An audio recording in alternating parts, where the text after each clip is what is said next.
Friends, ఇగో ఒకసారి ఏం చేసిన అంటే అదొక 2-3 నెలలు అవుతుంది.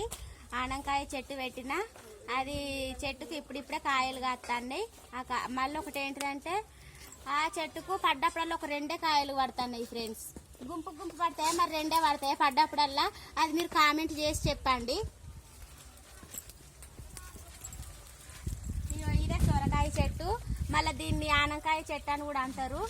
ఇంకా మీకు తెలిసిన భాషల్లో మరి అది ఏం చెట్టు అంటారో మీరు కామెంట్ చేయుర్రి.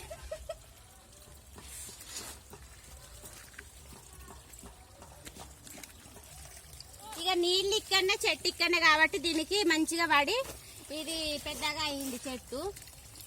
ఇప్పుడైతే ఒక కాయ కూడా దీనికనే వాళ్ళే గట్ సైడ్ స్టాప్ చేయరు. అయితే వెతకంగా ఒకటే కాయ కనిపించింది, మీకు చూపిస్తారా అండి.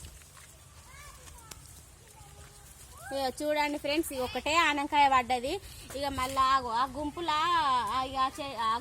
మళ్ళా ఒక కాయ ఎక్కడుందో అది కనిపిస్తలేదు, కానీ ఒకటైతే పడ్డది అటు సైడు. ఇక్కడ ఇది పడ్డది. ఎంతైనా మనం పెట్టిన చెట్టుకు కాయలు పడ్డాయి అంటే కొంచెం మంచిగా అనిపిస్తుంది కదా ఫ్రెండ్స్. మళ్ళీ ఇది న్యాచురల్ ఫుడ్, ఎందుకంటే మందులు గిందులు లేని హైబ్రిడ్ తిండి కాదు, న్యాచురల్. మనం ఇంటికాడ పెట్టుకొని పెంచిన చెట్టుకు కాయలు పడి మనం తినమంటే ఎంత మంచిగా అనిపిస్తుంది. సరేనా? Bye friends.